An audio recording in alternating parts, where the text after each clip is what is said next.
Welcome to Texas Football Talk. I'm your host, Jeremy Lockby, once again, joined by my brother Clint. In this episode, 2-2. Where do we go from here? How you doing, brother? I'm pretty good, man. I feel like I got a hangover without having a hangover. Talked for about an hour and a half last night on a post-game live with some great Texas Football Talk viewers, man, the guys that like to sit there and comment with us and talk with us. Kind of like in a therapy session, man. Let everybody kind of vent. Let us kind of get our information out there, man, and hopefully we're rational in our thoughts.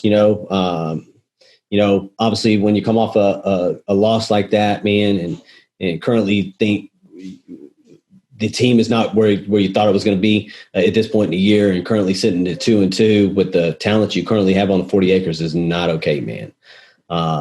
If you start reading, any of these sites this morning, get on Twitter, getting on any social media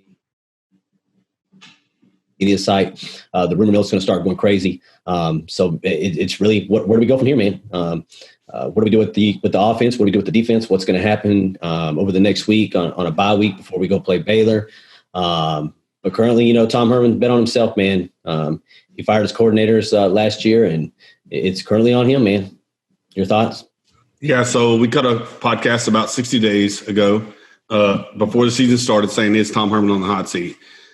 And we chronicled the fact that Sam was his inaugural class. We chronicled the fact that he's fired Tim Beck, he fired Todd Orlando, and bet on himself, just like you said. And at that time, when you're saying, hey, it's them and not me, then you have to produce. And this team has not produced. They have the top 5 blue chip ratio roster currently in college football, and they're 2-2. And it's so finite. They could be 4-0 just as easy as they could be 1-3. But guess what? They're 2-2, and I think we need to start looking at making changes. And I think the changes start with Tom Herman. I think the offense, like we said yesterday, the offensive and defensive coordinator are the guys that we want in this the kind of guys that we want in this program.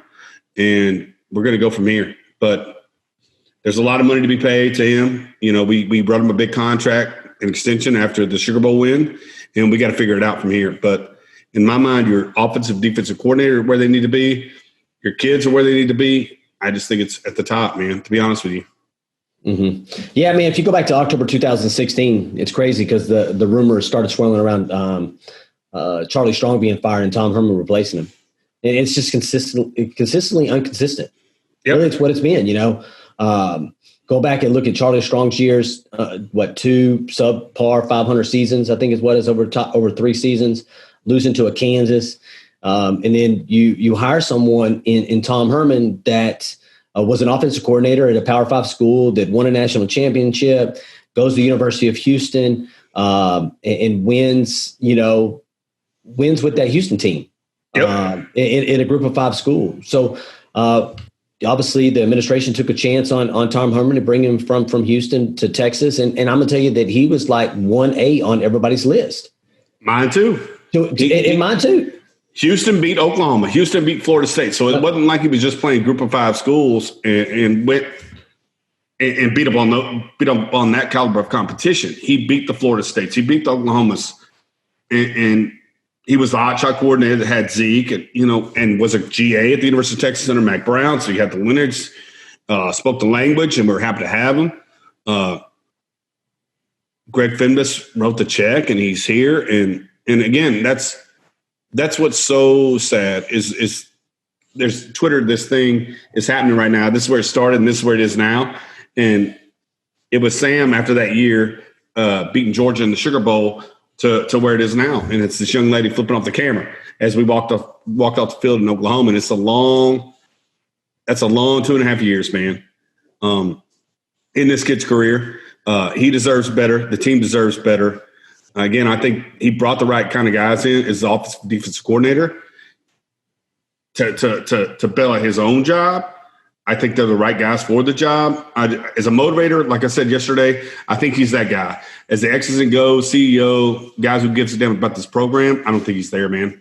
And I will continue to talk about how Gary Patterson coaches his team, how Dan Mullen coaches his team, how Nick Saban coaches his team, and how I don't see that here on the 40 acres. I don't. Yeah, but I get it, motivation behind closed doors, but there also has to be some kind of motivational factor that people see on the sideline. Right. And we don't need to go down that road. And the majority of the people that have kind of listened to us over the last couple of weeks know what our thoughts are on that. But I was actually talking to a Texas A&M graduate last night in the similarities between Tom Herman's situation and Coach Sumlin's situation at Texas A&M, both coming from a Group of 5 school to go to the schools in which they worked for. You know, Sumlin had worked at Texas A&M. Tom Herman had worked at Oklahoma. And Sumlin had a successful season at Houston, going, I think, 11-1 or 12-1 before he came to Texas A&M. And then he won 3 consecutive bowl games, which after his first year, he went 11-1, but that was obviously with Johnny Manziel in the SEC. And then they gave him an extension, a six-year extension for like $30 million. And then it went downhill. But he was just trying to talk. He was talking to me about the similarities, about not having fire. He was like, Sumlin had no fire because he had listened to some of our other podcasts. He was like, Sumlin never showed any fire on the sideline, like zero. Like he wasn't even involved in the game. Like he wasn't watching the same game that everybody else was watching. Right. And I think that's a problem. So comes the $20 million buyout, man. I wish it was $20,000, but $20 million buyout. Who's going to pay the buyout? It's funny because I actually sent a screenshot to Jeremy this morning about some guy that decided he was going to start a GoFundMe page. Fire Tom Herman GoFundMe buyout page. I think at that particular time it was $60. He'd earned $60, man. $50 from an anonymous guy. You know, and then 2 $5 chip ins there out of that $20 million. But are the big money donors, man, of Texas ready to pony up, you know, this money's for his buyout? While at the same time, you're still trying to fund. I'm not sure if they've already funded and paid for the stadium, reconstruction. Reconstruction. Because that's donor money too, you know, that are going into those suites. So I have no idea, dude. Like CDC didn't hire Tom Herman. I had to go back and look at that. He didn't hire Tom Herman. But at the same time, how many times are you going to ask these guys to continue to do what we're asking them to do? And that's fork over money. Like, how pissed off are the big money donors? Like, me and you aren't big money donors. Mm-mm. Like, we can get on here and talk about, hey, pay the buyout. But are we writing a check tomorrow? Absolutely, we're not. And so, how many times are these guys that we chronicle and talk about going to be willing to write checks that the administration can't cash? Right. You know what I mean? They didn't hire these guys. The administration decided to hire these guys. The current administration didn't hire Tom Herman. And so that's the question, man. Is it so easy for me and Clint to get on here and say, hey, write the check? You know, how many times you 6-4 or not competing for a Big 12 championship going to get tired? But guess what? We don't have the ability to do what we're asking other folks to do. So absolutely, I'll give a $50 anonymous on a GoFundMe page. Yeah, exactly. It's kind of where my limits are, but right. And kind of going to CDC, man, Chris Del Conte, it was funny because I was actually watching a board earlier and he kept saying, they kept putting CDC in there and people's thoughts kept going back to obviously the Center of Disease Prevention of Disease Control, like, you know, because that's what everybody's been dealing with, like the center. Right, for the last couple of months. But Chris Del Conte, man, is made some home run hires in replacing some of the coaches that have left. You know, a women's basketball coach, a baseball coach. Schaefer. Yeah, baseball coach that he brought in. Softball. So I think he's definitely the athletic director that you currently need in the situation that we're in. Right. Absolutely. I guess my question is obviously Texas doesn't get in the habit of firing coaches midseason. Nope. And I would like to go back, and I obviously Patterson has been a long tenured coach at TCU for a long time. So obviously CDNC didn't bring him in, but I don't know what his thoughts are on firing a coach midseason. I think the only thing that really hurts is if there's a sinking ship. These other programs are going to negatively recruit you, because they know it is a sinking ship. So you're going to take a hit in the 2021 class. You're going to take a hit in 2022 class because you've been negatively recruited at that particular point. Yep. I think, to me, just an opinion, Clint's opinion on all this. I'm a let's terminate as soon as possible. You have an individual defensive coordinator that worked as a head coach before, obviously not as a program like the University of Texas, but at Rutgers, that's been around the game a long time. It's almost, you place an interim tag on one of your coordinators at this particular point. Right, and I totally agree with you. At this point, you cut your losses.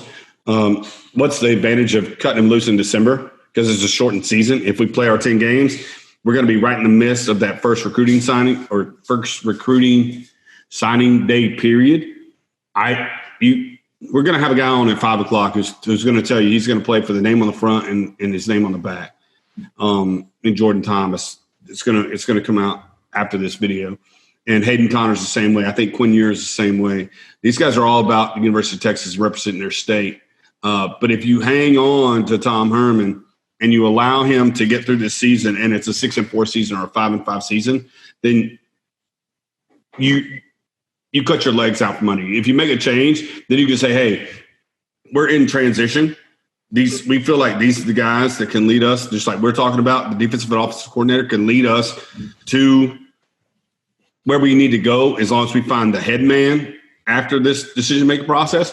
And I think Chris Ash would definitely take on that role. And like you said, if the guy that everybody wants to come here takes on that responsibility, then Chris Ash ain't going nowhere. For all the guys that were calling for Chris Ash's head yesterday and defense was subpar, and we don't agree with that, he's going to find himself here. And that would be a definite bonus, transition plan.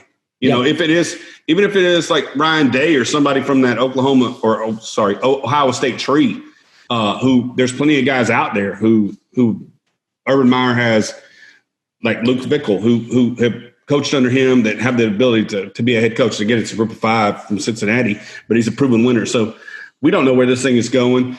But yeah, I say cut your law. If you know the decision that you're going to make in totality is where you're going to make that decision, make it now, and not just have it hanging out there for 4 or 5 weeks.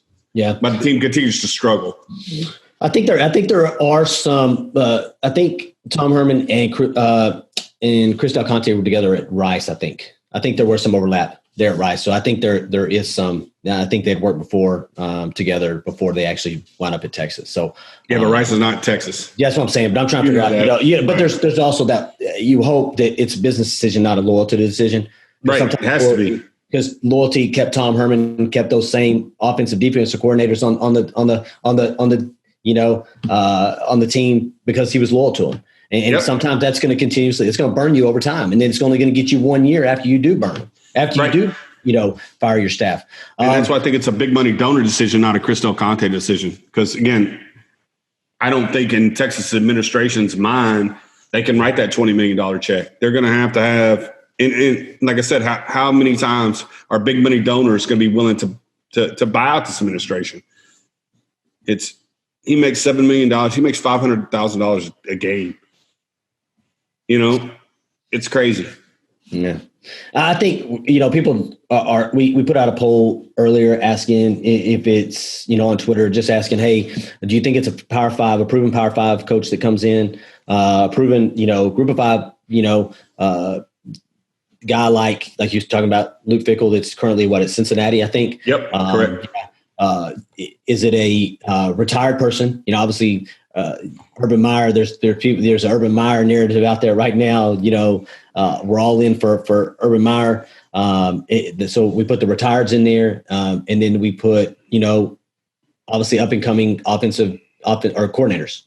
Right. And I think as of right now, I think it was a proven Power 5 coach. Yep.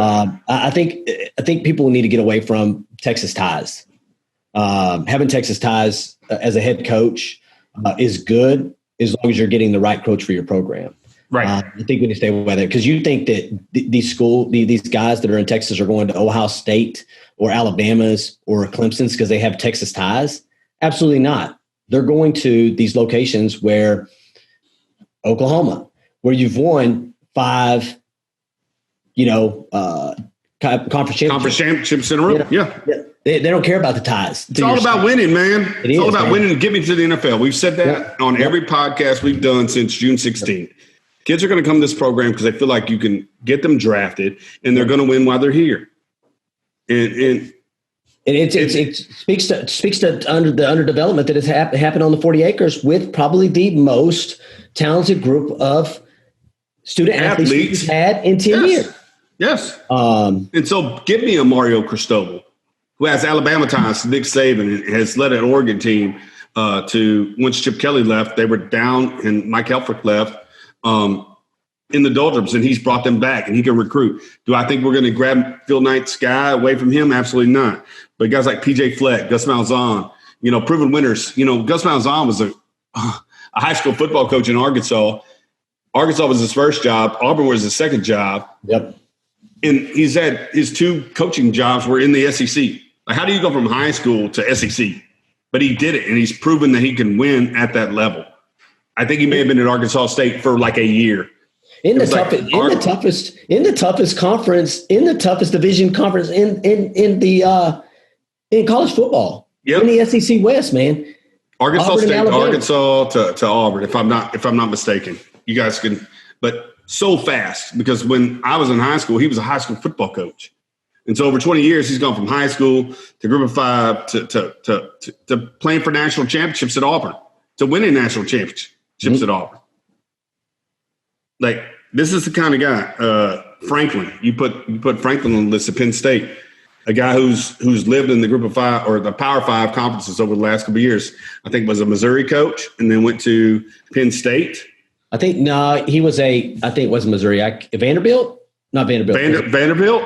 I think it was Vanderbilt. He built one of those small. It was definitely gold and black. It was definitely gold and black. I can't. And again, but he built one of these small, I think, SEC schools. I want to say it's an SEC school into a program that was respectable, and they got picked up to Penn State, and has done remarkable things up at Penn State. You hear the name Venables a lot, right? And I didn't know there was some, I guess, some drama between Oklahoma and Venables and a contract issue, and that's why he left to go to Clemson. I'm going to do some more research on that.